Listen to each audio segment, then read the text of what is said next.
Vamos a empezar. La idea de hoy es hacer una cosa muy breve, que es explicar un poquito esto de hipótesis de mercados eficientes, que yo creo que rápidamente se va a entender la idea central, espero. Bueno, y eso.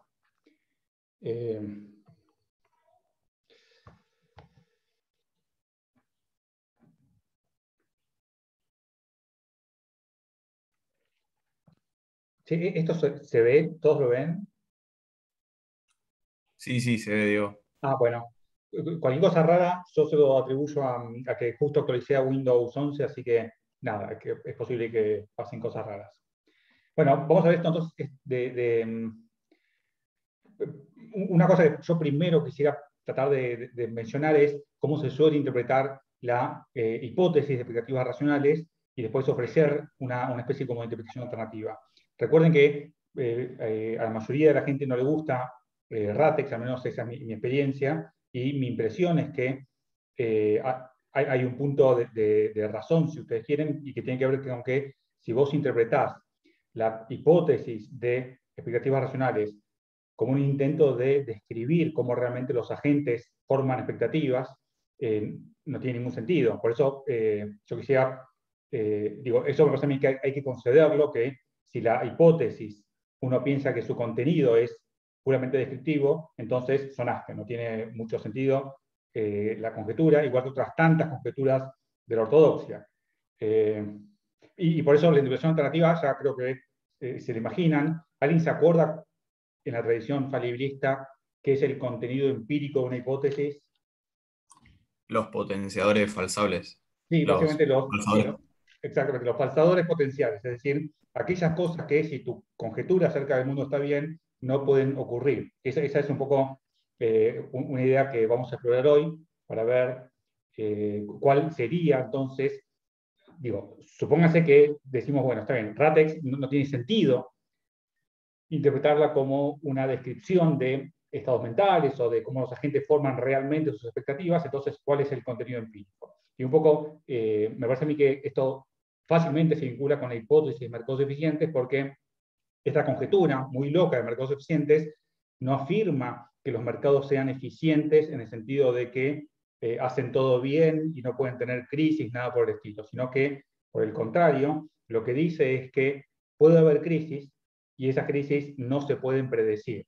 La imposibilidad de predecir crisis es justamente una parte importantísima del contenido empírico de la hipótesis de mercados eficientes. Y un poco lo que decía es que la idea de hoy es tratar de ver si puedo intentar explicar por qué diablos es esto.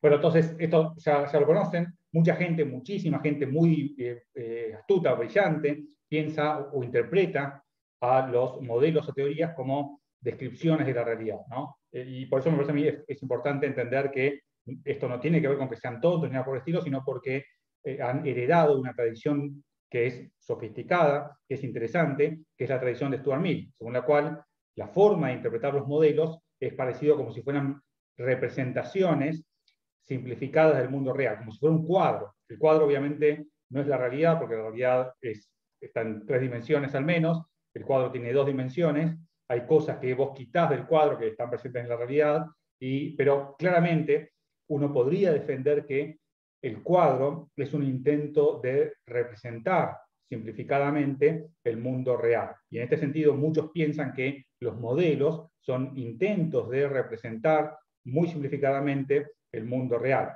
no con el fin estético de un cuadro, sino con un fin científico que es el de averiguar conexiones causales, ¿no? Y el otro empirismo es muy distinto, no se me ocurrió otra cosa que dar vuelta al cuadro, pero básicamente lo que dice es que las teorías o los modelos no son ni pueden ser justificados como representaciones del mundo real, sino que a lo sumo son bueno, intentos de resolver problemas, y a veces cuando esos intentos, bajo ciertas condiciones, después de un tiempo, podemos aceptar que las entidades o procesos causales que están presentados, digamos, en estas locuras que a veces conjeturamos, están en el mundo real. Pero la relación con el mundo real es muy distinta y está atravesada por las predicciones. Ok, entonces, veamos a un empirista del siglo XIX interpretar la ley de Say. Toda oferta crea su propia demanda, el empirista, acá lo tenemos del siglo XIX, dice, bueno, obviamente lo que dice esto es que toda oferta crea su propia demanda. Dice, esta ley, dice, evidentemente se tiene que interpretar esta ley como una descripción del mundo real, que vale ceteris paribus y se manifiesta como una tendencia, bla, bla, bla. Esa es la vieja influencia de Stuart Mill. ¿Cuál es la interpretación del empirismo, no sé, después de la muerte de Dios, de una ley como la ley de Sale? ¿Cuál es el contenido empírico? Que no puede haber oferta que no tenga demanda. Sí, no puede haber oferta, no puede haber excesos de ofertas simultáneos en todos los mercados. Ese es un poco el contenido empírico, la idea de que no puede haber crisis de sobreproducción si la ley de 6 está bien. Pero de nuevo, fíjense que el contenido empírico en este caso es aquello que no puede pasar si esta ley está bien. Eugene Fama dice que el contenido empírico de esta ley es aquello que prohíbe. Lo que afirma del mundo real no es una descripción ni una simplificación, sino que afirma que es imposible que exista sobreproducción generalizada. Esto, de nuevo, no es evidente y para muchos, sobre todo si vos tenés educación keynesiana, pensás que esta ley, que es la base de la economía clásica, está mal después de la Gran Depresión, porque pensás que la Gran Depresión fue exactamente una crisis como de sobreproducción generalizada. Los mercados son eficientes. ¿Cómo lo interpreta el empirista del siglo XIX? Bueno, obviamente, dice, es una descripción o una simplificación del mundo real, como las meninas o un cuadro cualquiera, y lo que dice es que los mercados reales son o tienden a ser eficientes. ¿Quién es este señor?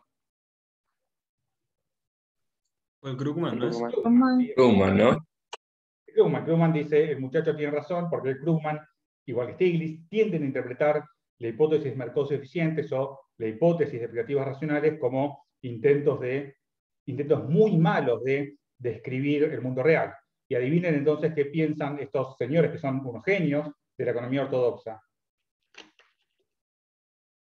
Está Se mal. agarra la cabeza. Sí, que está horriblemente mal, que se enseña por razones ideológicas y que no tiene ningún sentido. Y tienen razón. Si vos lo interpretás de esa manera, obviamente que no tiene mucho sentido. Y bueno, y acá viene la respuesta de Cochrane, que es un poco creo que es el cuñado de Eugene Fama, pero le gusta acá Eugene Fama.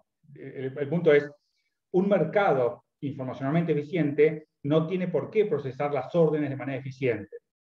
Un mercado informacionalmente eficiente puede tener corridas y crashes ineficientes, en la medida en que estos estas caídas no sean predecibles. Fíjense que lo que está sugiriendo acá Eugene Fama, que el contenido, la hipótesis de mercados eficientes dice que los mercados financieros son eficientes. ¿Ese es el contenido empírico? No, No. dice que la información en los mercados financieros fluye de manera eficiente. Y por lo tanto, una consecuencia de eso es que, lo dice así, la principal predicción de la hipótesis de mercados eficientes es exactamente que el movimiento de los precios de los activos son impredecibles. ¿Esto se entiende?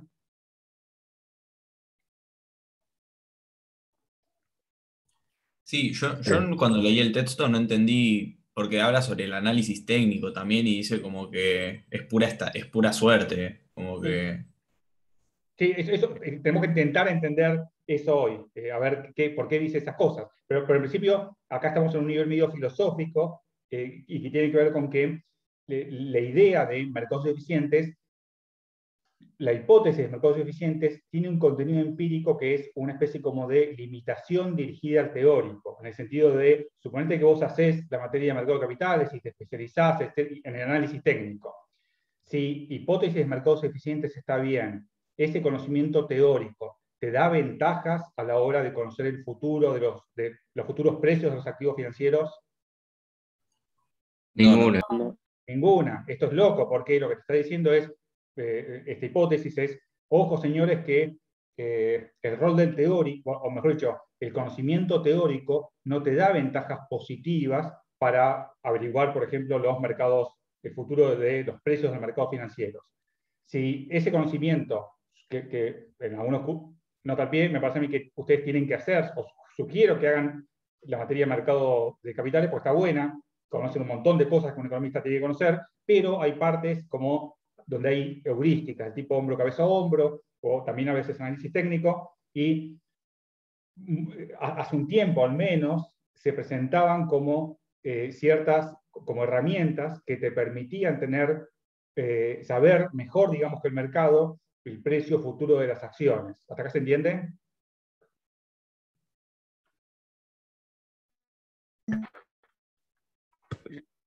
Profe, cuando leíamos 1000, sentí como que se hablaba un poco, como que me salía rápido ir para el lado de análisis técnico. Como que tenés una tendencia que tiende a algo como un patrón, con una mezcla de 1000 y empirismo, ponele. Pero bueno, hay mucha gente que hace análisis técnico y gana plata con eso.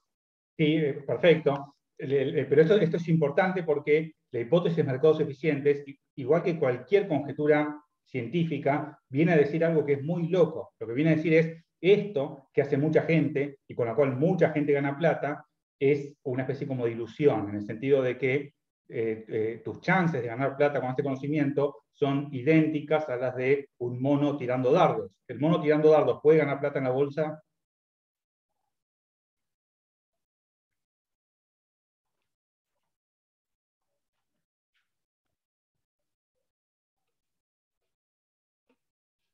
Fue una pregunta esa. ¿Un mono tirando a dardos puede ganar plata jugando a las acciones? No, sí, sí, hay mucha gente que usa algoritmo, un mono digital entrenado. Perfecto, bueno, lo que dice esta hipótesis es algo, de nuevo, muy loco, medio contrario al sentido común. Lo que dice es que si vos tomás 50 inversores muy sofisticados que conozcan todo el análisis técnico, todas las heurísticas del mercado de capitales, y tomás a 50 monos entrenados para arrojar dardos sobre una especie como de mapa donde están las acciones, ponele, y seguís los retornos de las carteras que armen durante un tiempo, ¿quién va a tener ventajas? Según mercados eficientes, ninguno. Exactamente. Esto es importante porque este experimento, el primero que lo hizo hasta donde yo conozco fue Alfred Coles, en un paper que es muy conocido, que se llama Can Forecaster Forecast, donde hace básicamente este experimento, después se ha repetido infinidad de veces y hasta ahora siempre dado de manera como anticipa la hipótesis de mercados eficientes, que de nuevo predice que el movimiento de los activos financieros no se puede predecir. Entonces, un argumento que espero que no suene muy como una chicana, pero un argumento que yo creo que es interesante es, si ese conocimiento existiera, si el conocimiento, por ejemplo, de análisis técnico, suponete que te diera a vos realmente ventajas con respecto a los monos tirando dardos a la hora o al mercado a la hora de elegir acciones. La pregunta es, ¿cuánto valdría ese conocimiento? En el texto dice que sería impagable. Bueno, exactamente, ese conocimiento no estaría un profesor enseñándolo, sino que lo que obviamente estaría haciéndose rico. Y esto es algo que yo creo que es incómodo de la ortodoxia, en el sentido de que si este conocimiento existiera, la pregunta obvia es, ¿por qué diablos no te haces rico? Es decir, mostrá que realmente podés anticipar mejor que el mercado el valor futuro de las acciones. Lo que dice Mercados Eficientes es que ese conocimiento no existe, es una ilusión. Es como, no sé, el flojisto u otras tantas ilusiones que nuestra especie se planteó en el pasado. Ok. Diego, ¿cómo se llamaba el paper? Lo pongo en el chat.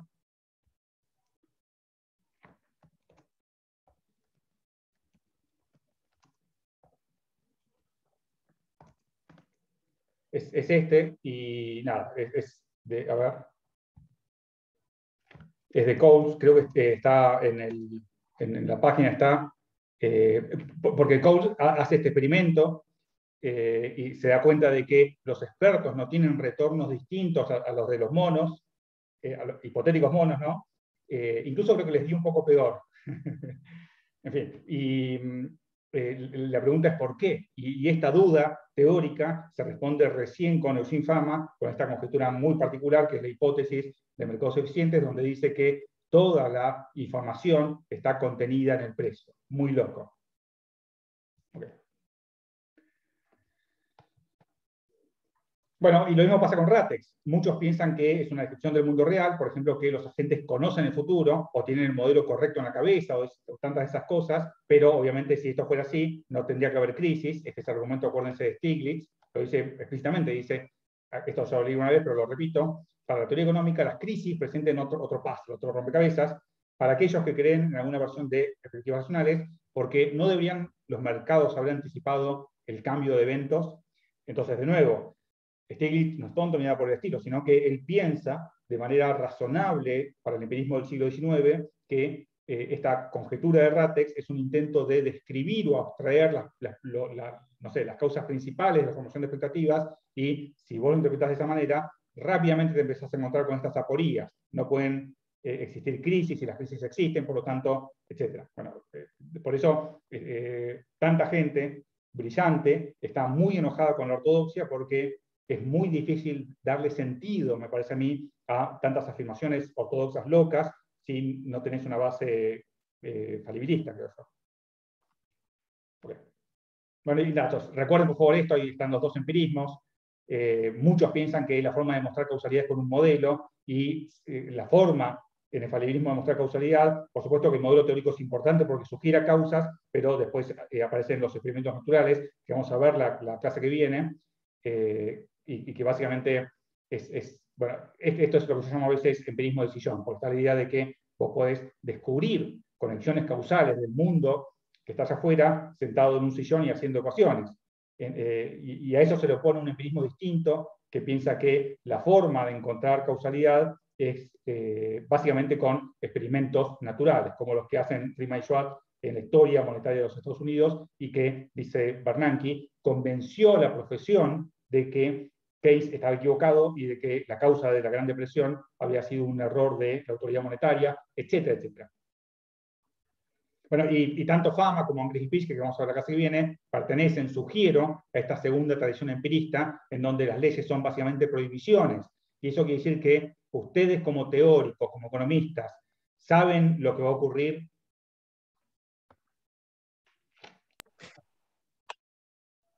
No. Entonces, ¿para qué diablos estudian? ¿Qué saben? ¿Cuál es la ventaja que tienen con respecto al portero que no estudió economía? ¿Sabemos lo que no puede ocurrir? Sí, eso es básicamente el triste, no sé si es triste, pero el conocimiento humilde o limitado que tiene el teórico, pero súper importante, y que es la ventaja con respecto a alguien que no estudió economía o física o biología, básicamente. Conoce las leyes en el sentido de, sabe que hay ciertas cosas que el portero está convencido de que pueden ocurrir, pero si nuestras teorías están bien, eso simplemente es una especie como de, no es ciencia, es ciencia ficción. Okay. Pero está la idea de que actuamos por exceso de error y que los modelos no representan, sino que hacen otra cosa. Bueno, acá está Popper, Friedman, que ya los vimos, Lucas, este es Oisin Fama, la verdad, porque nadie lo quiere, y vamos a ver la casa que viene, Angrich y Pischke. Bien. Entonces, preguntémonos si se puede interpretar Ratex de otra manera, no como una mera descripción. Eso se puede hacer, repito, pero si lo hacen, yo creo que nunca van a entender la ortodoxia, y por lo tanto nunca la van a poder criticar bien, como yo creo que hay que criticar cualquier teoría, ¿no? Bueno, vamos a ver rápidamente esto. ¿Quién es este señor que está ahí? Da Vinci. Da Vinci, y durante mucho tiempo Da Vinci, al parecer, intentó hacer esto, que es diseñar máquinas de movimiento perpetuo. ¿Da Vinci era tonto? No. No, yo creo que no, era un genio, era muy grosso, pero si nosotros le decimos a cualquier estudiante de física si lo que estaba haciendo Da Vinci estaba bien, ¿qué te va a decir? Es una locura. Es tipo una el locura. de los Simpsons. Básicamente porque hace relativamente poco tiempo, después de Da Vinci, se postuló un conjunto, una teoría que tiene leyes como las leyes de la termodinámica, y si la termodinámica, que hoy se acepta como un cuerpo de conocimiento científico, está bien, no es posible hacer máquinas de movimiento perpetuo. Fíjense de nuevo que una parte importante de nuestras teorías científicas no es decirnos lo que va a ocurrir, sino decirnos que hay empresas perseguidas por gente brillante como Da Vinci que, si estas teorías están bien, no tienen sentido, en el sentido de que no pueden tener éxito. ¿Hasta acá se entendió? Sí. Entonces, de nuevo, una función importantísima de las leyes de la ciencia es mostrarnos nuestros límites. Y en este sentido, las leyes científicas se pueden interpretar quizás como descripciones, pero también sugiero como prohibiciones, en el sentido de que después de atravesar una carrera como física, o biología, o economía, o cualquier otra, hay ciertas cosas que vos decís, mirá, antes pensaba que, no sé, que el control de precios podía funcionar, pero ahora creo que no puede funcionar. Che, parece que tengo conexión inestable, avísenme si se traba o A mí algo. se me cortó un toque. Sí. Bueno, nada, decía simplemente esto, que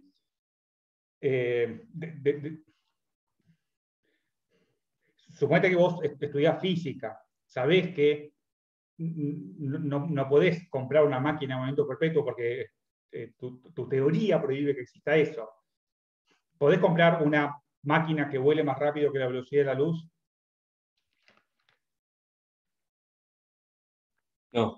No, sería No. buenísimo, pero si nuestras teorías físicas que hoy aceptamos están bien, entonces eso, viajar más rápido que la luz, una máquina de movimiento perpetuo, o bueno, ese tipo de cosas, son parte no de la ciencia, sino de nuevo de la ciencia ficción. La ciencia ficción es un lugar muy lindo donde se vulneran las leyes de la física o de ese tipo o de las ciencias en general. Okay. Bueno, ¿por qué es tan difícil aceptar esto? ¿Por qué nadie quiere escuchar este mensaje, creo yo? Y a mí me parece que tiene que ver con una antigua tradición que es hermosa, pero que podría estar mal, y que tiene que ver con el uso del conocimiento en la sociedad. ¿Alguien se acuerda de quién es este trabajo? De Hayek. Exactamente, es el trabajo de Hayek, que es súper importante para entender el mensaje de Adam Smith, o la interpretación ortodoxa, si prefieren ustedes, de lo que dice Adam Smith. Y esto tiene que ver con lo siguiente. En la época en la que Hume o Adam Smith, o todo este movimiento increíble que es el iluminismo escocés, escriben, lo que se está discutiendo es cómo diablos es posible el orden social y qué rol juega el conocimiento ahí. Y se están poniendo en contra de una tradición que es la tradición de Platón, porque la tradición de Platón después se encapsuló por lo que se llama la patrística medieval, los padres de la iglesia, en el conocimiento, digamos, religioso, y estaba la idea de que es imposible que una sociedad funcione sin que haya un gran ordenador. Y entonces la idea era que el que fundamentaba el orden moral sin el cual una sociedad no podía prosperar era Dios. Y por eso lo que se decía, y digo, la idea contra la cual luchan Hume o Adam Smith es que necesitamos de Dios por razones prácticas, si ustedes quieren.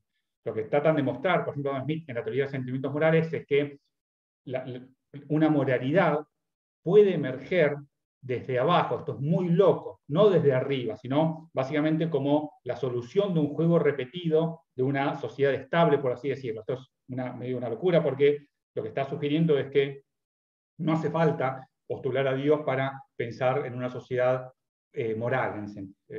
Entonces, vamos de nuevo. Lo que quiero sugerir es que la mayoría de la gente, me parece a mí, piensa que la única manera de garantizar el orden social es mediante un gran ordenador. Esta es la idea básicamente de Platón. La idea de Platón es, ¿alguien se acuerda quién estaba en la cúspide de la República en Platón? Los filósofos. Sí, básicamente la idea es que el experto, el que más conoce, digamos, el científico, tiene que estar a cargo del orden social. Detrás de esto hay un mito loco, que es el mito de la caverna, con la cual el filósofo escapó del mundo de las apariencias y llegó al mundo de las esencias, bla, bla, bla. Una locura, si me pregunta. Pero esta locura se hizo, tiene una enorme influencia cultural y muchos de nosotros pensamos, yo creo que erróneamente, que la única manera de garantizar esto, que es una sociedad estable, un orden social legítimo, es básicamente imponiendo el orden desde arriba. Platón dice, el orden viene de arriba, es decir, viene top-down, ¿no? Es decir, desde arriba emerge el orden social que se traslada a las capas como inferiores, por así decirlo. ¿Acá se entendió más o menos? Sí, sí, vamos bien. Okay. ¿Qué diría Hayek ante esto? Se agarra la cabeza. El orden es espontáneo, digamos. Exactamente. Y el orden espontáneo lo que significa es que no viene de arriba por un grupo de expertos privilegiados ni nada por el estilo, sino que emerge desde abajo. ¿Esto se entiende más o menos? Sí, perfecto. Okay. Esto de nuevo, intenten solo explicar a cualquier persona que no haya estudiado economía, es imposible. Esto es una idea que yo creo que es muy propia de Adam Smith, y que es la idea de que, y de nuevo que es un bofetón a una tradición que fue muy exitosa, según la cual vos necesitas... Esto también después lo recoge Hegel. Hegel dice, la sociedad civil es el reino del autointerés. ¿Puede haber algo ético en ese reino donde hay individuos autónomos y separados y que buscan su propio interés? Hegel dice, no, hace falta la presencia de una tercera esfera, que es la esfera del Estado, obviamente, que es la única capaz de garantizar eticidad a esta especie como de orden que si no se percibe como anárquico. La respuesta que le daría Hayek es, no, chabón, ojo que eso puede conducir a totalitarismos, igual que le diría a Platón, por razones que vamos a ver más adelante, y lo que dice es que, bueno, esa idea de maravilla, que el orden viene de abajo. Esto de nuevo es muy, muy particular, yo creo, de la economía o de la economía ortodoxa, y es decir que, bueno, es lo que ustedes me acaban de decir, es el orden espontáneo. Entonces, por eso es importante, creo yo, este paper, porque lo que está diciendo es que no es el conocimiento científico el que le otorga, digo, no es el conocimiento científico del experto el que genera la planificación exitosa y no la puede generar, sino que es un conocimiento mucho más, muy distinto, es el conocimiento del hombre del terreno, el conocimiento del cual cada uno de nosotros tiene un monopolio y que se comunica por medio del sistema de precios, bla, bla, bla. Pero, digo, puede estar mal esto, ¿no? Pero lo que quiero decir es que en esta lectura de Adam Smith, el orden viene desde abajo. Y esto, obviamente, genera... ¿Sí? Una consulta. Estamos hablando que viene el orden desde abajo hacia arriba. Y según Smith, ¿quién está en la cima?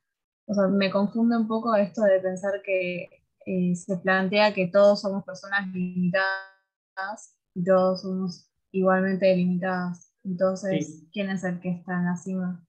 Bueno, esto es algo también muy loco. Yo lo entendí después de estudiar economía.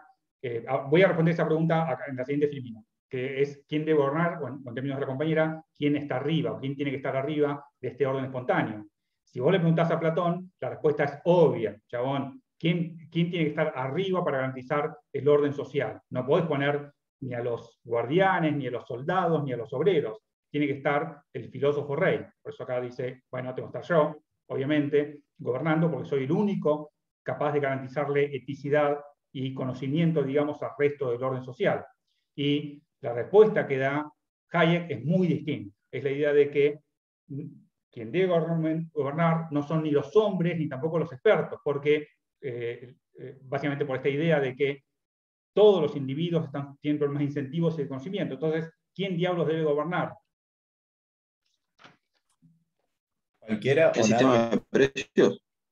Más que el sistema de precios, acá viene una parte medio rara que es quienes deben gobernar son las leyes o las instituciones. Esto de nuevo es un tema, nada, que por ahí pueden ver otra materia, etcétera, pero es la idea de que no son los individuos, sino que son las leyes o las reglas o el imperio de la ley, digamos, quien tiene que estar a cargo. Esto yo creo que... ¿Entendió?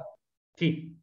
¿Cómo? Nosotros no habíamos visto que según la ortodoxia, no, como que no existían esto medio metafísico de instituciones, naciones, grupos, como que todo eso no existía. Sí, lo pasa, no existe como una institución, no tiene ni motivos ni intenciones. ¿Hasta qué se entiende? Sí. Pero por supuesto que existen instituciones, existen reglas o leyes, pero no tienen agencia. Uno no puede decir que, sino como una metáfora, esto de que, obviamente que no está la ley personificada que gobierna, sino que es otra cosa. Lo que pasa es que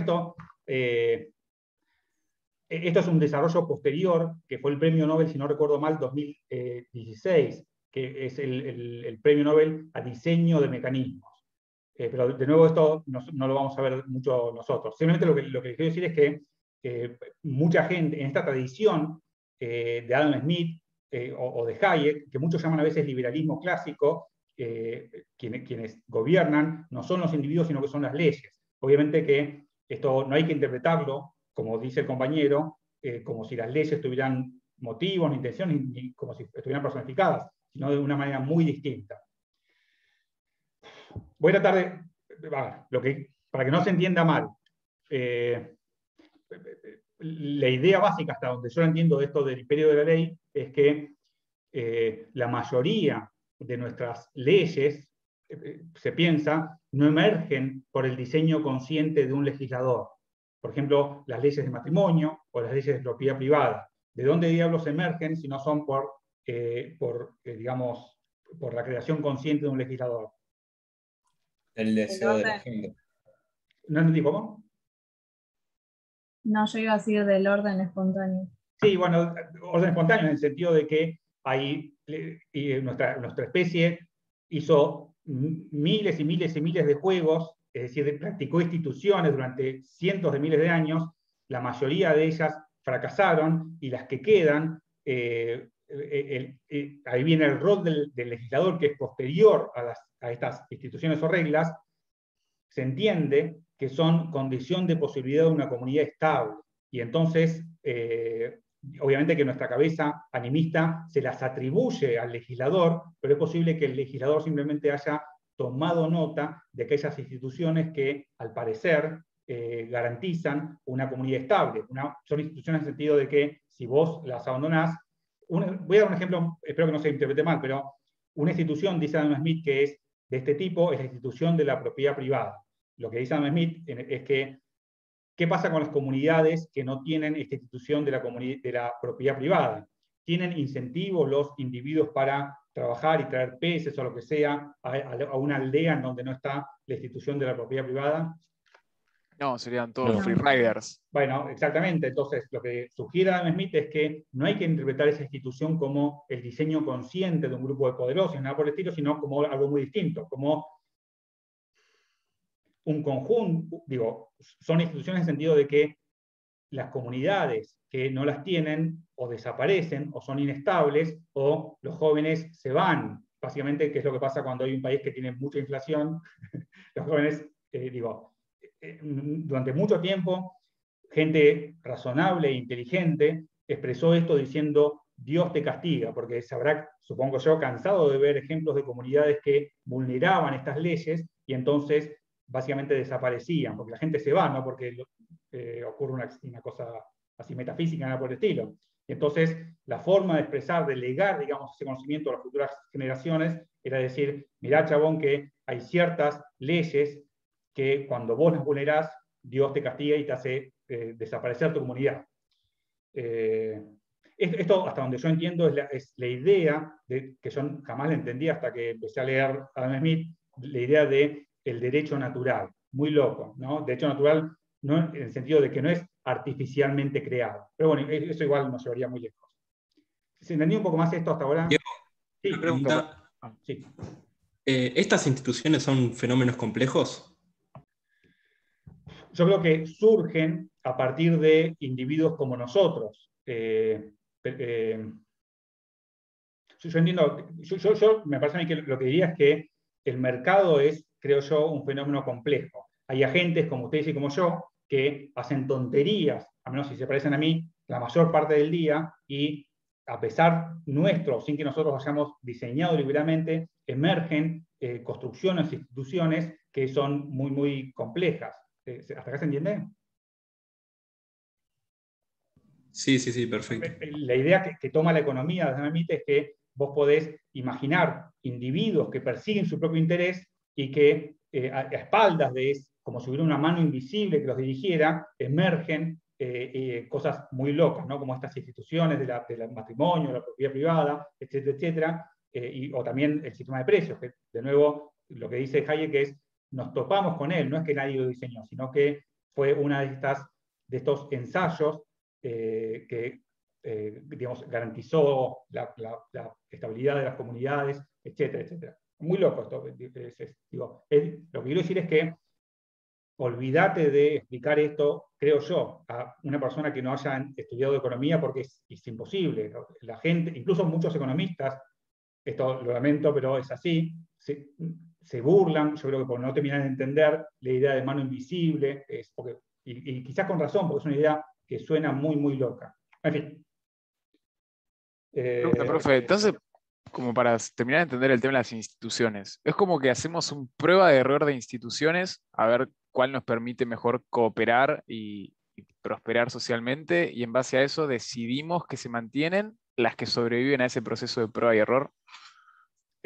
uno lo puede expresar de esa manera. A mí me parece que metafóricamente uno lo puede expresar así, pero el proceso, no, al menos en mi lectura, no requiere que uno decida hacer eso. Lo que sugiere Adam Smith es que, esto en realidad lo sugiere Malthus. Malthus lo que dice es que si vos no tenés una institución básica como es el matrimonio, vos obviamente que tenés tu comunidad, pero esa comunidad explota de niños. ¿Por qué? Porque el beneficio, digamos, de aparearse es tuyo y el costo lo paga la comunidad. ¿Acá se entiende? Claro. Lo único que te reprime de tener muchos hijos, sugiere Malthus, es que es el costo que tienen, pero si el costo lo tercerizás, digamos, a la comunidad, la cantidad óptima de hijos explota. Y entonces, la pregunta que se hace Malthus es, rápidamente en esas comunidades entra a jugar la trampa malthusiana. No lo decía en esos términos, pero lo que él decía es, los recursos son finitos, crecen de manera aritmética, si vos no tenés una institución como la institución del matrimonio, el crecimiento es geométrico, y entonces, ¿qué pasa con esas comunidades en donde no hay una institución que es como todas estas instituciones son opresivas, son terribles, pero cuando no existen, esa comunidad o se desarma, o viene una comunidad que tenga instituciones correctas, en un sentido, por favor, que no quiere decir que sean buenas ni nada por el estilo, sino que son instituciones que a posteriori son necesarias para la estabilidad, y esta comunidad que tiene las instituciones, digamos, correctas, coopta, ¿está bien? Sí, a veces por medios violentos, a estas comunidades desorganizadas. ¿Se entendió un poco más? Es algo así como la polilla, ponele, como que van Exactamente, sobreviviendo sí. aquellas Sí, sociedades. sí. Es la idea, el triple isomorfismo de que los científicos podrían ser personas como ustedes o como yo, y que a espaldas de las limitaciones de los científicos como individuos puede emerger un cuerpo de conocimiento que sea objetivo. Esto es una cosa increíble. El mercado, al parecer, si la ortodoxia tiene razón, es igual. Los empresarios podrían ser personas como ustedes y como yo, tontos, limitados, pero a espaldas de eso, por ciego ensayo de error, podrían emerger cosas locas como el iPhone. Y lo mismo pasa con las polillas. Las polillas podrían ser horriblemente limitadas, igual que los empresarios, igual que los científicos, y a espaldas de ellas podría emerger, bajo ciertas reglas de juego, un orden que es indistinguible del que hubiera hecho un gran diseñador. Esto es el misterio increíble de Adam Smith, que después retoma la biología, etcétera, etcétera. Genial, clarísimo, profe. Okay. Bueno, entonces, lo que simplemente quería decir es que muchos, pero muchos, yo creo que detrás de muchas disputas entre heterodoxia y ortodoxia está esta idea de que mucha gente piensa, por razones legítimas, por razones que básicamente es Platón y toda esa filosofía que es increíblemente sofisticada, que la ciencia o el conocimiento científico es poder. Y viene después el maldito Popper a decir, no, chabón, la ciencia no es poder, sino que es conocimiento de nuestros propios límites. Es algo muy distinto, en el sentido de que el contenido empírico de nuestras leyes no te permiten conocer el futuro, sino que te permiten saber qué cosas no pueden ocurrir si nuestro conocimiento teórico está bien. Horriblemente limitante, digo, y en ese sentido yo creo que simpatizo al menos con tanta gente que piensa que el conocimiento es poder. Bueno, nada, esto es Bacon, este es Popper, y dice que las leyes y hipótesis son prohibiciones. Y déjeme decir algo, esto es medio aburrido, pero es para entender bien el punto. Okay. Lo que quiero mostrar es qué van a saber o qué sabe un economista en tanto teórico. Ustedes, en tanto economistas teóricos, no tienen... A ver, lo que quiero decir es lo siguiente. Suponete que vos tenés un conjunto de hipótesis o leyes que son enunciados universales del tipo todo A es B. De todo A es B, si tenés además una segunda clase de enunciados que se llaman condiciones iniciales, por ejemplo, en el lugar L y en el momento T existe un A, vos podés, a partir de eso, derivar un conocimiento positivo. Podés decir que, por ejemplo, en el aula 110, ahora A y B. ¿Esto se entendió? Sí. Entonces, lo que quiero decir simplemente es que si vos, además de las leyes teóricas del tipo todo A es B o siempre que pasa A pasa B, sabés además algunas condiciones iniciales, vos podés derivar predicciones positivas, ¿no? Y además, si tus condiciones iniciales son específicas, vos podés tener predicciones específicas y eso está buenísimo. Pero, déjenme adelantarles algo, en economía es muy raro ver condiciones iniciales. Típicamente vos te recibís y lo único que tenés en la cabeza como economista teórico son cosas como todo A es B, es decir, leyes o teorías económicas. Y alguien podría pensar, bueno, si tengo solamente las leyes, no puedo predecir nada. Pero esto es un error, porque de todo A es B, vos podés saber con una transformación directa que no puede existir un A que no sea B. ¿Hasta acá se entiende? Sí. Sí, Y este nosotros conocimiento... teníamos... ¿Cómo? No, sí, se entendió, se entendió. Ah, bueno, entonces, ese conocimiento de que no existe un A que no sea B, o que es imposible que ocurra X, es exactamente lo que Popper llamaba predicciones negativas.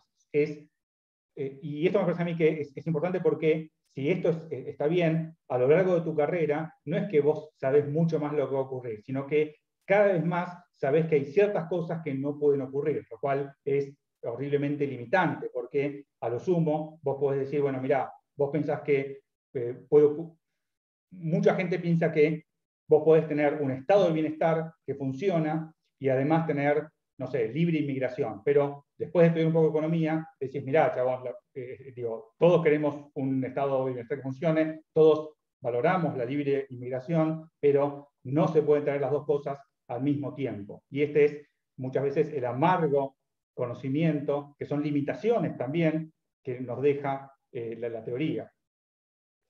Bueno, Popper llamaba esto predicciones negativas. Son las cosas que no pueden ocurrir si tus teorías están bien. Por ejemplo, no puede haber una máquina de momento perpetuo, no se puede viajar más rápido que la luz. Una pregunta, ¿hay forma de saber sobre la base de los resultados previos de una ruleta que funcione, qué números van a salir en el futuro? No. No. Esto, de nuevo, es terrible, porque quiere decir que tanta gente que vende martingalas, por ejemplo, en el subte, simplemente, esas martingalas no pueden funcionar y eso le quita mucha, creo que, magia al mundo. En fin. Bueno, ejemplos, la ley de inercia te dice que no podés modificar la trayectoria de un cuerpo sin ejercer una fuerza. De nuevo, esto está mostrando una limitación. La ley de Say, no puede haber sobreproducción en todos los mercados simultáneamente, horrible. La ley de la relatividad, una de las cosas que prohíbe, dice, es imposible superar la velocidad de la luz, lo cual de nuevo es una limitación no solamente teórica, sino que práctica. La hipótesis de restricción de incentivos, no puede existir una institución estable que no sea incentivo compatible. Y la hipótesis de mercados eficientes, que prohíbe realizar predicciones sobre los precios de los activos financieros. Sí, y dado que una crisis financiera es un caso de precio de los activos financieros, en ese caso de caída abrupta en el precio de los activos financieros, ¿las crisis financieras se pueden predecir? No. Y esto, de nuevo, es importante porque mucha gente hoy está trabajando, en nuestra facultad, por ejemplo, para intentar anticipar crisis financieras. Lo que quiero sugerir con esto es que ninguna de estas hipótesis está diciendo banalidades, está diciendo cosas que son una patada al sentido común. Mucha gente está, obviamente que sería hermoso, sería súper, socialmente deseable poder anticipar cuándo va a haber crisis financieras o cuándo es más probable que haya crisis financieras. Pero si mercados eficientes está bien, eso es muy parecido a buscar una máquina de movimiento perpetuo. Horrible. Okay. Claro, como que tienen mal o sea, tienen otro enfoque teórico que sería, o están buscando falsear la hipótesis, más sería lo que están haciendo. Yo creo que esa es una forma buena de decirlo. Si esta gente tuviera éxito, entonces este cuerpo de conocimiento que hoy se considera, aceptado, habría una revolución científica, ¿no? Si uno realmente pudiera... Había una persona que es una genia, creo que es Kaminsky, que es de Argentina, y después se fue afuera, que trabajó, esto fue antes del 2007-2008, en indicadores tempranos, en una especie como de semáforo de crisis financieras. Y y por desgracia ninguno de ellos se prendió en la crisis 2007-2008. Esto de nuevo podría no ser así. Digo, es una hipótesis extremadamente falsable. Si esta persona, Kaminsky, que de nuevo es un genio, tiene éxito, entonces esta hipótesis va a ser refutada. Ojalá que lo sea. Bueno, un ejemplo típico. Acá hay un científico y este es Cleto. ¿Cleto conoce algo de ciencia? No, nada. No, yo creo que no. Espero no ser prejuicioso, pero supóngase, está Cleto y está un científico, y la pregunta es, ¿cuál es la ventaja del teórico, de acá del profesor Flynn, a la hora de jugar a la ruleta? ¿Tiene alguna ventaja con respecto a Cleto para saber a qué números jugarle en la ruleta? No, ninguna. ¿Esto se entiende? Okay. Sí, se entiende. Que no tenga ventajas para conocer el futuro no quiere decir que no tenga ninguna ventaja, porque supónganse que viene un charlatán, digamos, a vender una martingala. Cada tanto me llegan mails ofreciéndome martingalas por alguna razón, pero yo no las compro. ¿Por qué? ¿Qué es una martingala? Las martingalas son como heurísticas, hombro, cabeza, hombro, pero aplicadas a la ruleta, que te dice de qué manera apostar para hacer saltar el sistema. Pero, digo, si ustedes conocen algo mínimo de teoría estadística, ese conocimiento que se vende en el subte o que me quieren vender a mí por mail, ¿puede existir? No. No, claramente no. Y si existiera, esa persona lo vendería por 50 pesos en el subte o me lo mandaría a mí por mail para que yo lo compre. No. No, ¿qué estaría haciendo esa persona? Consiguiendo un trabajo honesto. Sí, básicamente estaría llenándose de plata y nosotros no podríamos pagarlo. Esto es de nuevo importante porque lo que está señalando, lo que estoy intentando señalar es que la ventaja que tiene el teórico con respecto a alguien que no conoce teoría es que hay ciertas cosas que el teórico sabe que no pueden ocurrir, por ejemplo, esto de que haya martingalas, y en cambio Cleto sí compra estas martingalas y a veces gana dinero. Anda a convencerlo de que no funciona. Es imposible. Profe, pregunta sobre esto, porque hay juegos de azar puro, por ejemplo, como la ruleta, que sí uno no tiene chance de ganarlos. Pero hay juegos que también involucran azar, pero que también involucran la habilidad de un jugador, como por ejemplo, no sé, el póker. Sí. Y ahí sí, tener ciertas habilidades, independientemente de que existe el azar, podría llegar a ser rentable. En ese sentido, ahí el científico o el buen jugador tendría sería más eficiente que Cleto. Yo estoy súper de acuerdo. Hay gente experta en el arte, por ejemplo, del póker, pero no hay una teoría, digamos, científica del póker. ¿Se entiende? En general son tipos, para decirlo de otra manera, entre los jugadores de póker, la cantidad de gente con formación científica no debe ser superior a la de la población. ¿Se entendió hasta acá? Claro. Lo que quiero sugerir con eso es que ese conocimiento puede existir, pero es posible que sea parte del conocimiento del hombre del terreno y no un conocimiento universalizable o universal, que es ese conocimiento científico. Y acá un poco la pregunta que yo quiero hacer es, ¿cuál es la ventaja del teórico? Y lo que quiero sugerir es que ustedes como economistas, es muy posible que cuando su tía les pregunte, che, ¿qué va a pasar con el dólar o qué va a pasar con tal cosa?, esté formando parte de una vieja tradición platónica según la cual el conocimiento teórico del científico te da superpoderes para conocer el futuro. ¿Hasta acá se entiende? Sí. Okay, y lo que yo quiero sugerir es que quizás, si Popper tiene razón, la ventaja del teórico sea estrictamente negativa. Sabe que hay cosas que para la gente pueden ocurrir, pero vos como teórico decís, me temo que no pueden pasar estas cosas. Entonces, para decirlo de otra manera, la ventaja del teórico es puramente negativa, conoce que si la teoría estadística es correcta, no hay manera de predecir, a partir de la serie observada, cuál va a ser el resultado futuro. Okay. Esto quiere decir que no hay manera teórica de hacerse rico en la ruleta. Por supuesto que, pregunto, ¿hay gente que se hace rica en la ruleta?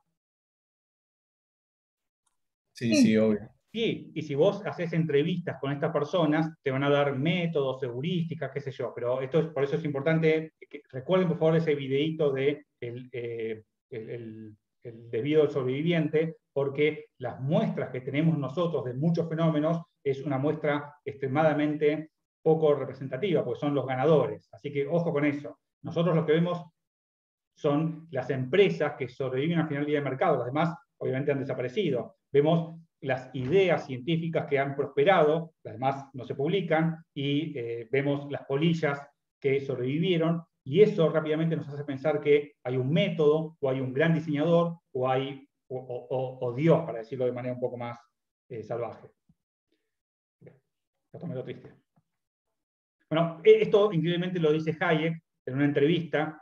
Hayek dice así, dice, un mensaje central que muy poca gente comprendió es el carácter de nuestras predicciones, que él llama pattern predictions.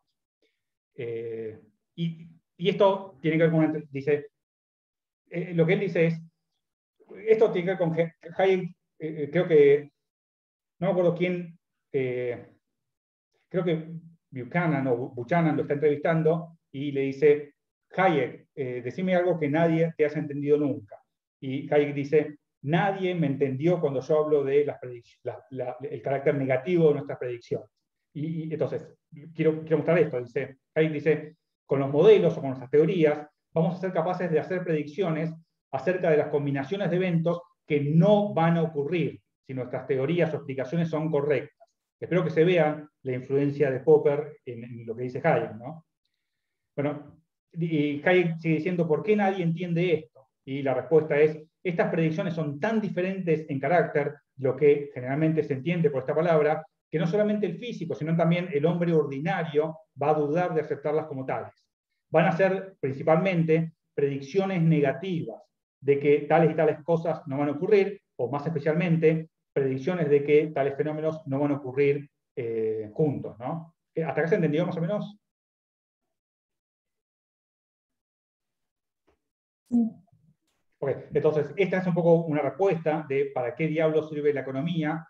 Si vos no sabés qué va a pasar, ¿cuál es tu ventaja? Bueno, es posible, si Hayek o Popper o si Dios ha muerto, es posible que nuestra ventaja con respecto a alguien que no estudió la carrera tenga que ver con esto, con que hay ciertos fenómenos que la gente piensa que pueden ocurrir, por ejemplo, martingalas o heurísticas en los mercados financieros o controles de precios que, si nuestras teorías están bien, simplemente no pueden ocurrir. Bueno, y acá obviamente aparece el tipo de intervención, dice, cuando nuestras predicciones son tan limitadas, vamos a tener muy poco control, muy poco poder para controlar el desarrollo, y nuestras actividades como ingenieros, para decir Hayek, se parecen más a las tareas de la jardinería que al control. Okay. Esto igual lo vamos a usar más adelante. Bueno, entonces, hasta ahora lo que tiene que quedar claro, creo yo, es que mucha gente muy astuta, brillante, tiende a leer a las teorías o a las hipótesis como un intento de descripción medio literal de lo que ocurre con el mundo. Ese es el contenido empírico de la hipótesis para esta gente, que de nuevo no es tonta ni nada por el estilo, sino que son las ideas filosóficas muchas veces de gente que murió hace 2300 años, las que guían esta forma de leer las teorías. Y a ella se le opone una lectura mucho más cerrada o mucho más desconocida, creo yo, que es la lectura falibilista, según la cual las leyes o teorías son básicamente, o el contenido empírico son prohibiciones, son cosas que no pueden pasar si tus conjeturas locas están bien. Y esto se pueden llamar predicciones negativas. Okay. Bueno, y vamos ahora a la hipótesis de mercados eficientes. Okay. Vamos a ver cómo es el mundo real. La respuesta corta es, no tenemos idea, no sabemos bien cómo es el mundo real. La conjetura ortodoxa es la siguiente. Acá está Darvader y dice, el mundo está hecho de imperfectas unidades de carbono o seres humanos reales, como hemos visto, como Cleto o bueno, todas estas personas que son obviamente diferentes entre sí, pero todas ellas son increíblemente limitadas, tienen problemas de incentivos y problemas de conocimiento, que son los dos grandes problemas que analiza la economía. Y todos ellos además afrontan un entorno incierto. Todos, incluso si aparece acá un policymaker, también él afrontaría un entorno incierto. Entonces, un ortodoxo diría, Cleto, increíblemente, a pesar de que es muy limitado, tiene o puede ser modelado a veces como con expectativas racionales. ¿Y eso qué quiere decir? Supongamos que Cleto pone una panadería, la panadería Simpson, en este caso, y Cleto tiene que resolver un problema de extracción de señal. ¿Y esto qué quiere decir? Supóngase que ustedes no Cleto, sino que ustedes ponen una panadería enfrente de la facultad o donde sea, y ven estos datos. Lo que ven es que hoy venden 2 docenas de medialunas, mañana 9, al día siguiente 3, después ninguna, después 7. La pregunta que ustedes se hacen cuando ven esta serie histórica de venta de medialunas es ¿qué diablos significa esto? Es decir, ¿qué tiene esto digamos, de señal? Y por lo tanto es importante para saber qué diablos tengo que hacer, si comprar más máquinas o no, y qué parte hay acá de ruido que no tiene ninguna clase de información. Este es un problema importante, que es el problema de extracción de señal, que lo que significa básicamente es qué significan la información o qué de información relevante hay acá. Si nosotros somos economistas medio nerd, lo que hacemos es imaginar que esto ha sido, que detrás de esto hay una función generadora de datos que tiene una parte sistemática y una parte aleatoria. Y lo que quiere hacer Cleto, o cualquier panadería que ustedes ven allá afuera, que piensan este tipo no sabe nada, es tratar de pegarle a la parte sistemática. ¿Hasta acá se entendió? Sí. ¿Por qué? Porque la parte sistemática, si vos la acertás, tiene información valiosa para tu supervivencia. Entonces, supóngase que ustedes ahorran plata, se ponen una panadería, están muy interesados en sobrevivir por razones obvias y ven que hay una venta creciente de medialunas. La pregunta es, ¿eso tiene información acerca del futuro o no? Si ustedes piensan que el aumento en la venta de medialunas es algo que tiene que ver con un cambio de preferencia de los agentes y que, por lo tanto, va a ser creciente, les conviene invertir. ¿Hasta acá se entiende? Sí. Por el contrario, si piensan que es un shock random, no inviertan porque van a tener después mucha capacidad ociosa y capital hundido que no sirve para nada, etcétera, etcétera. Lo que dice, o lo que Una sugiere, pregunta. sí. ¿Y en qué te puedes basar para sacar, digamos, para suponer eso?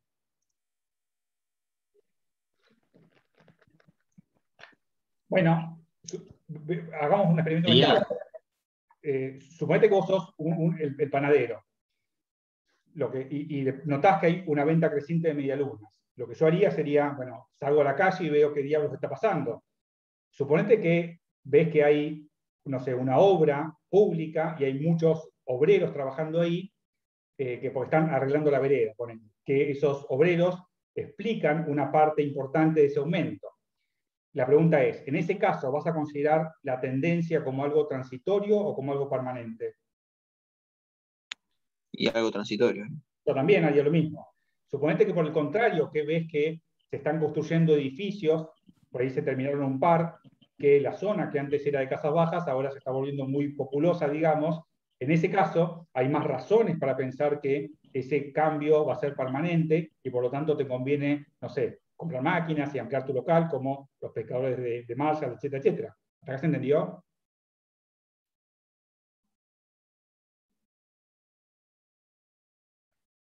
Ok, pero que sí. Sí. Okay. Lo que quiero sugerir con esto es que la gente que está allá afuera, la gente del sistema, para resolver el problema de extracción de señal, usa toda la información disponible. Y esto es algo básico que está presente en RATEX y en la hipótesis de mercados eficientes. Como este problema de extracción de señal es tan relevante, la gente que está allá afuera usa toda la información disponible, toda la que hay. Por ejemplo, esta información que acabo de decir, también se interesa por, a veces, sobre todo en países como el nuestro, por intentar adivinar qué diablos va a ser el policy maker, porque eso a veces tiene efectos en las decisiones. Entonces, eso también es algo que complica este problema de extracción de señal que afronta el hombre del terreno. Entonces, de nuevo, lo que dice acá el científico es que lo de abajo es inobservable. Una cosa. Sí. Perdón, ¿una pregunta?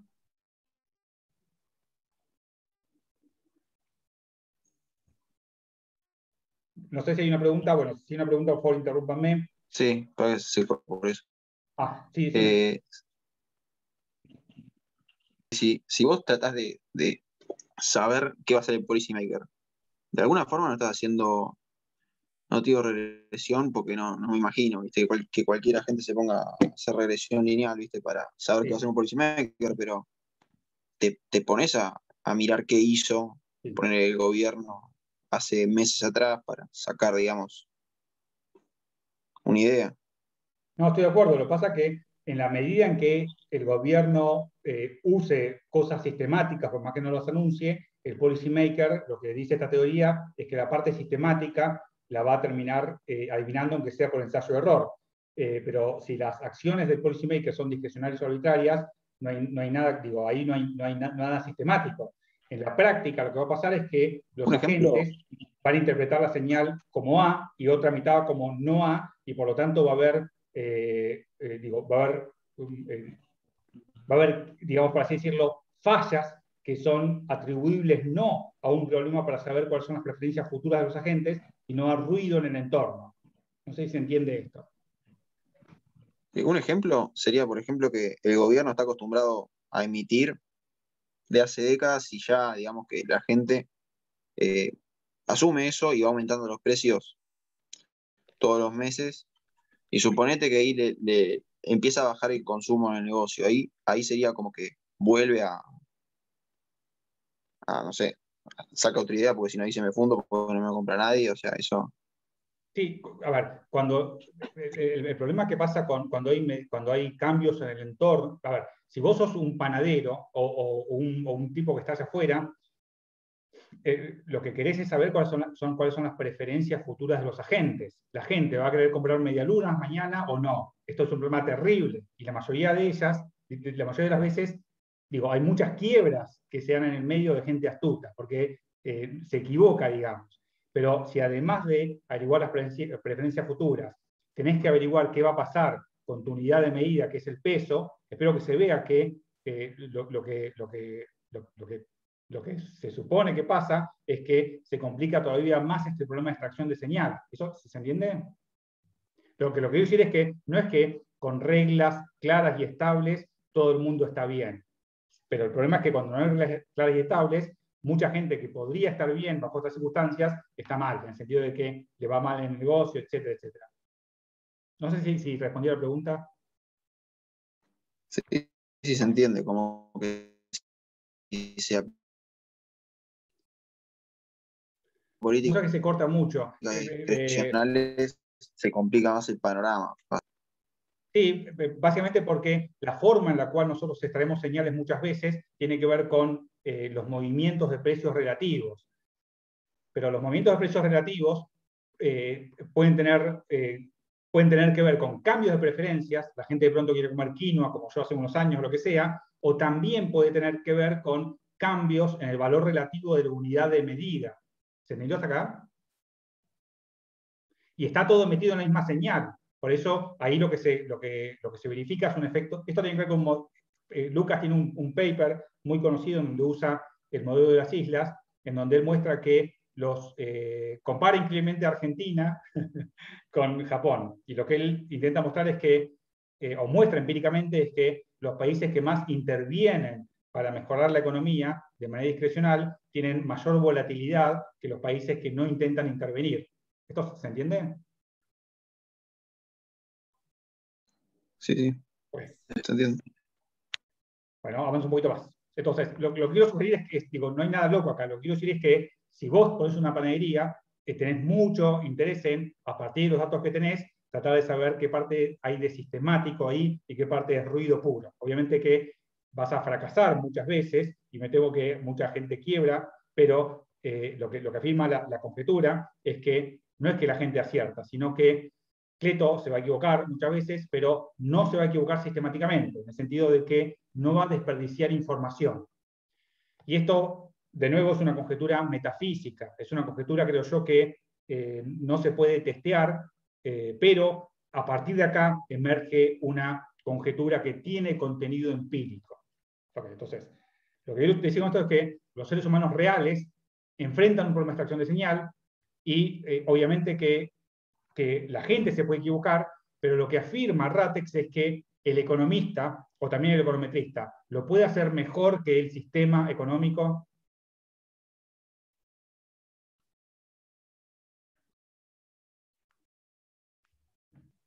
No. No. ¿Por qué? El conocimiento teórico te va a dar ventajas positivas para anticipar qué parte hay de sistemática, qué parte de aleatoria. No.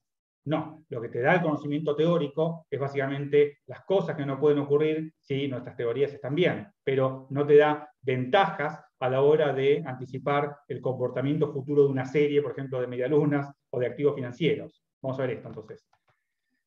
O sea, Ratex usa tipo a Cleto o cualquier persona como un agente representativo, ¿no?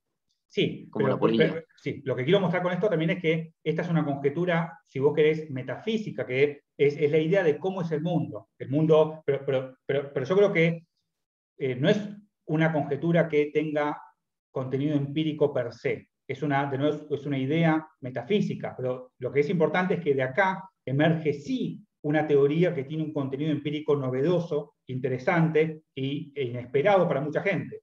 Porque si los seres humanos reales usan toda la información disponible, eso quiere decir que usan toda, ¿hasta acá se entendió? Sí, sí. La información disponible, ¿quedó claro esto? Sí, sí. La pregunta es, si la gente que está allá afuera, la gente del terreno, usa toda la información disponible, ¿queda algo en las series agregadas que nosotros tenemos como teóricos a disposición de información disponible? No, porque no la estarías usando toda. Perfecto. Esto es muy loco, porque lo que implica esto es que si toda la información ya fue utilizada por los agentes del sistema, nosotros en nuestras series agregadas no tenemos información. Y eso quiere decir que las series son un random walk. Una locura es esto. Porque lo que implica es esto, básicamente que el mundo, en el sentido de que el mundo que nosotros enfrentamos como teóricos es una cadena de Markov. Esto no sé si lo estoy usando bien, pero lo que quiero decir con esto es que en una cadena de Markov, ¿cuál es el mejor predictor del precio de mañana? El precio de ayer. Sí. ¿Se entendió eso? Es como una cadena física en donde el mejor predictor de cómo va a estar mañana algo es el precio en realidad de hoy. Esto es muy loco porque lo que quiere decir es que el análisis que puede hacer un teórico de la serie, por ejemplo, de un activo financiero, ¿le va a agregar algo de conocimiento? No. No. Y lo que implica esto es que si vos pones a 50 monos que no saben nada de teoría económica y a 50 gente muy sofisticada que estudió mercado de capitales, el que estudió teoría va a tener ventajas a la hora de tener rendimientos mejores a lo de los monos.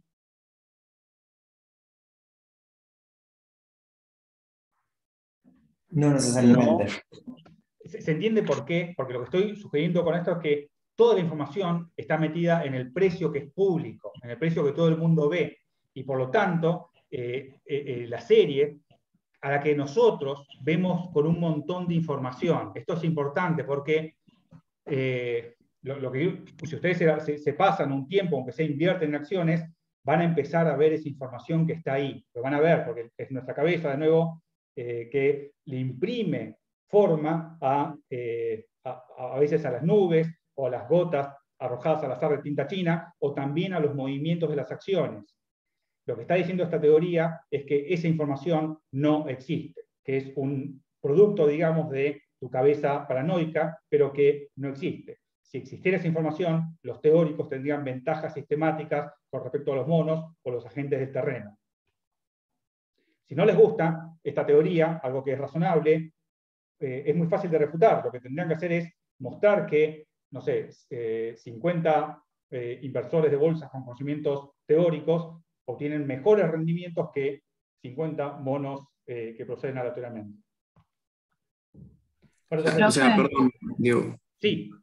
No, sí, o sea, entiendo que la información de los precios está como al alcance de todos, pero no todos tienen las mismas herramientas, o sea, no todos conocen las mismas herramientas que se usan para el análisis técnico, por ejemplo. Como sí, eso es cierto lo que vos decís. Lo que estoy, pero el análisis, lo que quiero, lo voy a decir de manera brutal y horrible. El análisis técnico no sirve. A ver, si la teoría está bien, el análisis técnico no te da ventajas con respecto a el azar. ¿Se entendió? Okay. Muy Sí, loco. sí. O sea, hablar en términos de probabilidad, tal vez, ¿no? O sea, una persona que tiene más herramientas, tal vez tiene más probabilidad de ser exitoso en esto, no sé, invirtiendo en la bolsa. Estoy de acuerdo en que mucha gente piensa eso. Lo que quiero mostrar es que lo que afirma la hipótesis de mercados eficientes es que eso que la mayoría de la gente piensa está mal, que no te da ninguna ventaja, ni tampoco probabilística. Una locura, ¿se entiende? Sí. Por eso lo que quiero decir es que estas no son conjeturas, son realmente hipótesis que desafían el sentido común. Y si vos les decís a cualquier persona informada que esto es así, te van a decir, no, chabón, es como si dijeras que la Tierra se mueve, es una locura. Pero bueno, de nuevo, ¿cómo hacemos para... Si el análisis técnico te diera ventajas, aunque sea probabilístico, es parecido al tema de la ruleta. Si el que vende la martingala también te dice, mira, con esto no es que vas a ganar, sino que si incrementas tus chances de tener éxito. Pero de nuevo pasa lo mismo. Si realmente esto te da ventajas mayores al promedio de ganar ruleta, ¿por qué no estás jugando una ruleta y haciéndote rico? ¿Se entendió? Es básicamente el mismo razonamiento. ¿Por qué es tan difícil de aceptar? En parte yo creo que por la herencia de Platón, que nos dice, si vos tenés conocimiento teórico, vas a tener ventajas probabilísticas con respecto a la gente del terreno para conocer el futuro. ¿Sí? La ortodoxia en economía tiene razón, o si Ratex está bien, algo que podría estar mal, entonces eso es otro de nuestros sueños teóricos, ¿no? Muy loco. Bien. Una consulta. Sí. Entonces, como la información está metida, toda la información está metida en los precios, ¿qué es lo que no queda para el analista? Nada, no te queda nada, no tenés ninguna ventaja.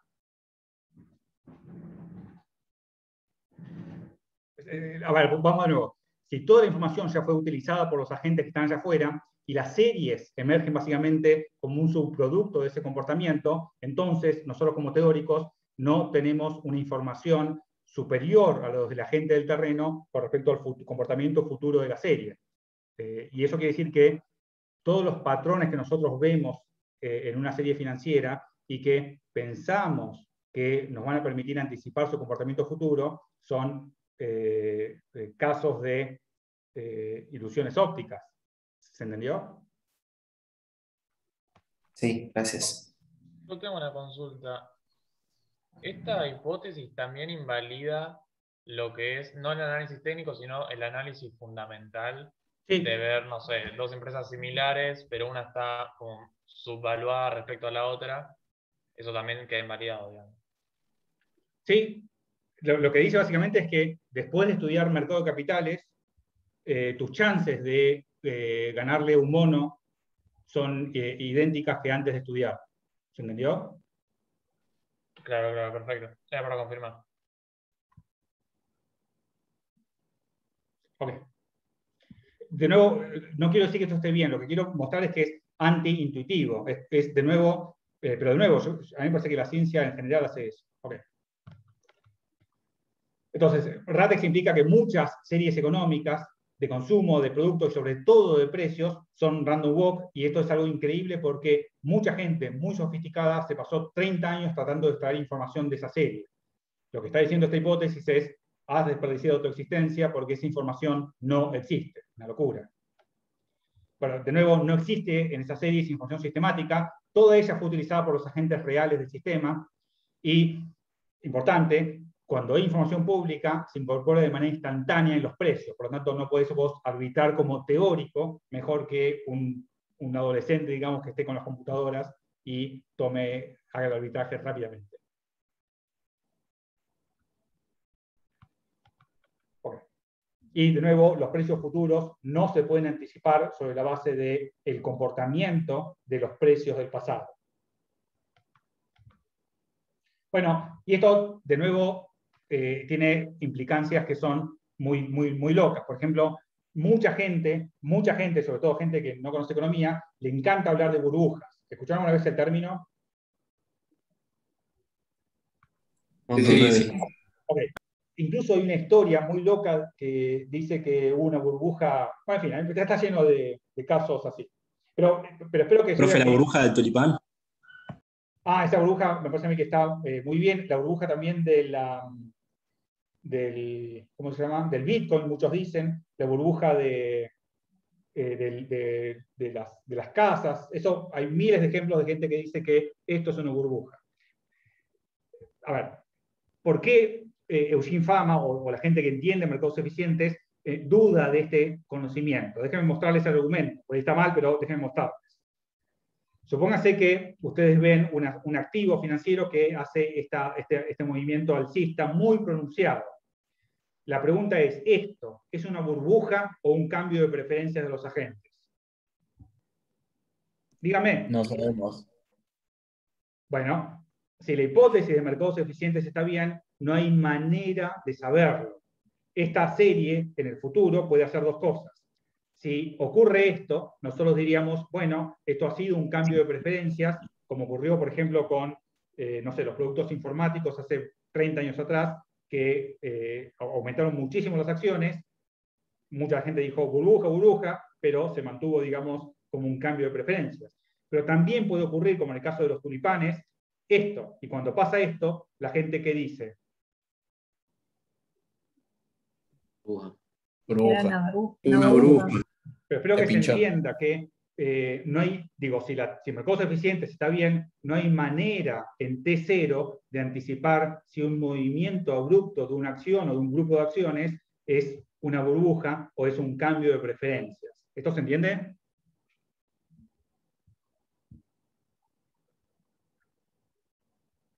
Sí. Digo, la razón Sí, se entiende. ¿Puede pasar ambas? Por ejemplo, con el Bitcoin puede pasar ambas. Tipo que a veces es por cambio de preferencia, a veces porque se forma una burbuja. Sí, no hay manera de saberlo. Esto es un corolario directo de que el mundo es incierto, no hay forma de saber. Obviamente que esto es horrible porque nuestra cabeza odia la incertidumbre, pero digo, y además hay un fenómeno que es importante que ustedes lo tengan en cuenta que se llama hindsight bias.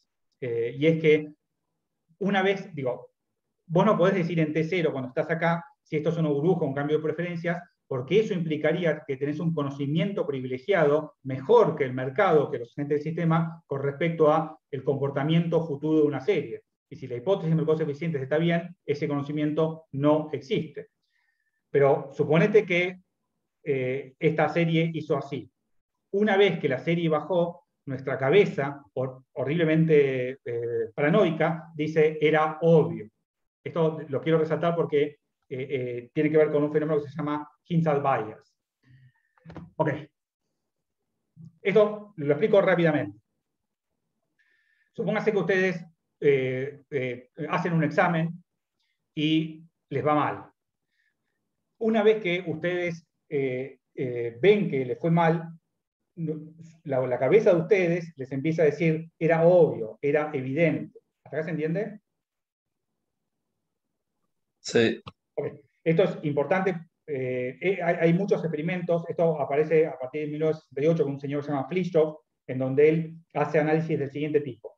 Supónganse que yo les pregunto a ustedes, no sé, estamos en el año 2000, les pregunto qué chances hay de que Donald Trump sea presidente. Yo les hubiera preguntado, y ustedes estuvieran vivos en esa época, me hubieran dicho, bueno, es 0,01%, no tiene chances.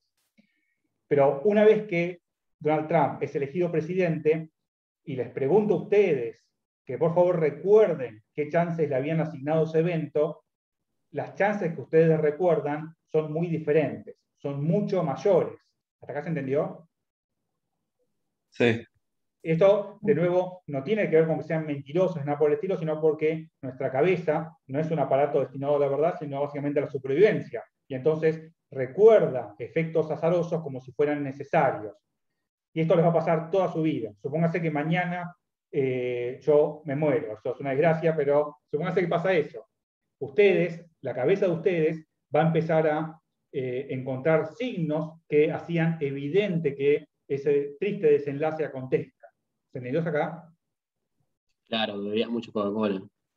Ok, pero, y eso es, una vez que ocurre una crisis financiera, ¿qué dice nuestra loca cabeza con respecto a ese fenómeno? Era obvio. Era obvio. Y obvio, era una burbuja.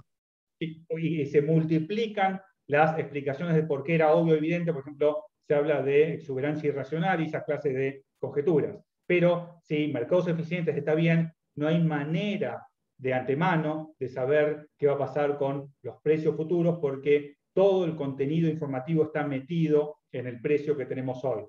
Muy loco. Okay. Pero, Claro, porque profe, no es digamos, eso, perdón. Sí. no, digamos, esto puede ser como va, a veces más intuitivo todavía con, por ejemplo, el caso de esta empresa de juegos que de repente todo el mundo empezó a comprar, GameStop, este año creo, Sí. que como que era una empresa que, no sé, tenía un solo local y como que y la gente empezó como loca tipo, a comprar, por, no sé, creo que un grupo de Reddit. Es Sí. como que ahí es difícil pensar, bueno, mirá, bueno, no, esto expresa un cambio en las preferencias. Digamos, Sí, pero yo sospecho que con el Bitcoin pasaba algo exactamente igual. ¿Qué tiene detrás el Bitcoin? No tiene, o suponete con Uber o tantas empresas locas.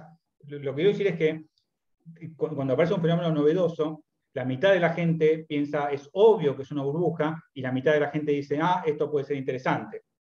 Una vez que ocurre el desenlace, sea uno o el otro, nuestra cabeza acomoda la información pasada para decir, era obvio o era evidente.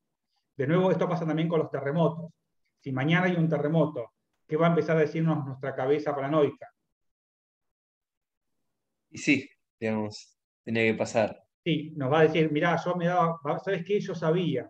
Bueno, pero ¿y cómo sabías, chabón? Bueno, no sé. Y ahí empiezan los alertas tempranos como los perros ladraban raro o mi gata me miraba de una forma particular, etcétera, etcétera. Y esto de nuevo, cada vez que hay un terremoto, se hacen entrevistas a las personas y todas, o digamos una enorme cantidad, decía, ¿sabes qué? Yo lo presentía. Y esto lo que sugiere, pasa lo mismo con, bueno, eso es una constante del mundo en el cual vivimos nosotros, que si hay incertidumbre fundamental, no hay manera de saber muchas veces los eventos futuros, y cuando ocurren eran evidentes. En fin, simplemente les comento lo que se discute, digamos, en esta literatura. Bueno, otra consecuencia que tenemos al mono, simpático mono, tiene un resultado, y si el mono más la suma del conocimiento teórico tiene el mismo resultado, ¿ustedes dirían que el conocimiento teórico te da ventajas?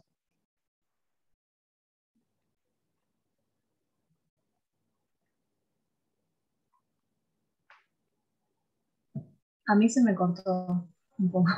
Justo se cortó. Perdón, repito. Imagínense esta situación. Tenemos a un mono, y este mono, jugando, por ejemplo, con las acciones o lo que sea, llega al resultado 1. Y después tenemos al mono más la suma del conocimiento teórico. Este es Homero, que resume todo el conocimiento teórico que se puede tener con respecto a, por ejemplo, los mercados financieros. Imaginen que el resultado es el mismo. La pregunta es, en este esquema, el conocimiento teórico, ¿cuánto vale? Nada, cero. Perfecto, si se entiende eso, se entiende el uso del conocimiento en la sociedad, o se entiende hipótesis mercados eficientes, o se entiende RATEX.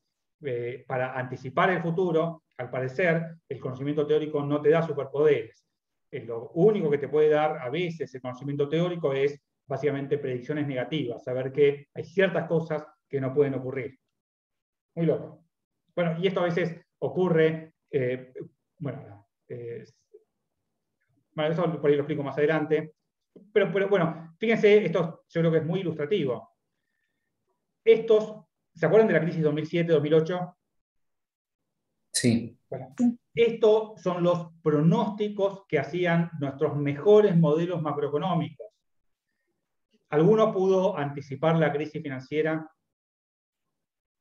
No. Por eso, por esta razón, tanta gente brillante piensa que la macro está mal, porque lo que dice es, la crisis financiera era obvia, era evidente, nuestros mejores modelos no pudieron anticiparla, pero espero que se vea por qué, porque lo que pueden hacer estos modelos es extrapolar la tendencia que vienen haciendo tracking de ellas hacia el futuro. Obviamente que se van a comer la caída que es la crisis financiera. ¿Esto se entiende hasta acá? Ok. Y Sí. si mercados eficientes está bien, se puede mejorar este panorama, se puede generar una generación de modelos macroeconométricos que permitan anticipar mejor que los modelos actuales las crisis financieras. No. La respuesta No, corta no es es posible. no es posible. Y esto de nuevo es, váyanse a explicar a un profesor de macro que esto no se puede hacer, le va a decir, estás Pero, loco, chabón, yo voy a seguir trabajando, pero digo, si la teoría Ratex está bien, eso no se puede conseguir. pero una cosa, ¿no se puede Sí, agregar un margen de error, digamos? Creo que en estadísticos era como un mute, no me acuerdo. Que lo pones al final de todo, como decir, bueno, hice un año. sí, eso se puede hacer, pero a la tarea de No sé anticipar crisis exacto, obvio, financieras pero no sirve de mucho. Te sirve para seguir preservando el modelo, ¿no? Porque lo vuelve medio irrefutable, ¿no? ¿Se entiende? sí. Pero la pregunta es, lo que quiero sugerir con esto es que si realmente toda la información está contenida en el precio, no hay manera de anticipar variaciones abruptas de los precios futuros. No hay forma. Lo único que tenemos es el precio actual y Mercados Eficientes lo que dice es, toda la info está metida ahí. Y si entra nueva info, va a saltar directamente al precio. Okay. Bueno, entonces, si esto está bien, así como los terremotos no hay manera de predecirlos, o de anticiparlos, mejor dicho, esto no lo voy a... Uy, ya son las 9. Bueno, nada. Básicamente esto, no hay manera tampoco de anticipar la crisis financiera. Eso quiere decir que mañana puede haber una crisis financiera mundial, adivinen. Sí. Sí. Sí. Y cuando ocurra, adivinen qué vamos a pensar todos nosotros. Que era Era obvio. Era Era obvio. obvio. Igual pasó con la caída de la convertibilidad. Hasta el día de hoy, muchos economistas dicen era obvio, era evidente, pero de nuevo tómenlo con un poco de escepticismo. Es posible que sea de nuevo Hindsight Bias actuando. Ok, además hay confirmaciones, por ejemplo, hay un terremoto y qué pasa con el precio del cobre, salta, esto es bastante obvio porque la información se traslada instantáneamente a los precios. Por razones gráficas, a veces primero salta el precio y después uno conoce el tsunami, y por eso mucha gente teje teorías conspirativas como que los tsunamis son creados desde el desierto de Nevada por Estados Unidos, en fin, una locura. Bueno, y como último dato de color menciono esto, este es Alchian, y Alchian, increíblemente usando la intuición detrás de mercados eficientes, obviamente esto es previo a la teoría, pero él conoce la intuición porque tenía formación ortodoxa, descubrió datos nucleares usando el movimiento de los precios de los stocks. Esto después se los paso porque ya no hay tiempo, pero es súper interesante porque muestra esta intuición básica que está presente desde Adam Smith, de que la gente no es tonta, la gente que está allá afuera usa todo el conocimiento disponible para tomar decisiones y se refleja de manera instantánea en el precio. De nuevo, esto es loco porque es una patada al sentido común. Bueno, y esto entonces, una pregunta que vamos a responder la clase que viene es, si esto es así, una tarea importante también de la econometría no pasa por anticipar el futuro, porque parece esto no se puede hacer, sino básicamente en no hacer daño, que esto tiene que ver con el último premio Nobel, y eso lo vamos a ver, creo yo, la clase que viene o la otra. Che, perdón por el apuro, pero bueno, no sé si hay alguna duda. Diego, ¿te puedo preguntar algo Sí, sobre el punto bonus? No sé si va a haber punto bonus 2 sí, va a o haber si punto va a bonus ser, 2. y va a ser el mismo que el del intensivo, por ejemplo, de invierno, así lo puedo ir adelantando. Sí, mírenlo. A algún punto voy a cambiar, básicamente porque a mí me interesa, pero no va a haber sorpresas raras. Mírenlo y si ven algo que lo pueden hacer ahora, avancen. Ok, gracias. No, está bien. Digo una pregunta. Sí. Lo de los comodines, ¿cómo era? Porque capaz no llego con una guía. No me acuerdo si era, tenías que entrar al Forms y poner abajo de todo. No, mandamos un mail a Webpiste Wisman diciendo comodín 1, creo que hay 2, así que es súper generosa la oferta. Pueden no hacer 2 guías de lectura. Ok, comodín uno y te digo de cuál guía. Sí, exactamente. Listo. Gracias. Profe, la práctica que es del segundo parcial, ¿eso se entrega o es para que No, es practiquemos básico, nosotros? para que vayan viendo alguna pregunta de ahí, hay como muchas chances de que entre, así que nada, mírenlas. Si hay tiempo y hay energía, podemos hacer un Zoom, no sé, un viernes, un sábado para discutirlo o ver dudas antes del examen. Si les parece, después yo pongo la fecha y ahí, no sé, vemos si hay dudas o no se entiende alguno de los puntos. Ok. Después tengo dudas sobre el texto de Angrich, pero lo vamos Sí. a ver la clase que viene, ¿no? De cualquier cosa.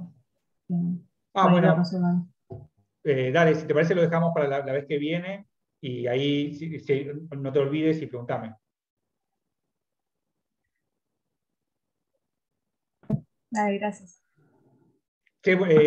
Bueno, nada, lean el texto de lo que noto acá en el mail de Cotran, ya lo conocen, pero bueno, mírenlo, a ver qué les parece y eso. Y nos vemos entonces el miércoles que viene.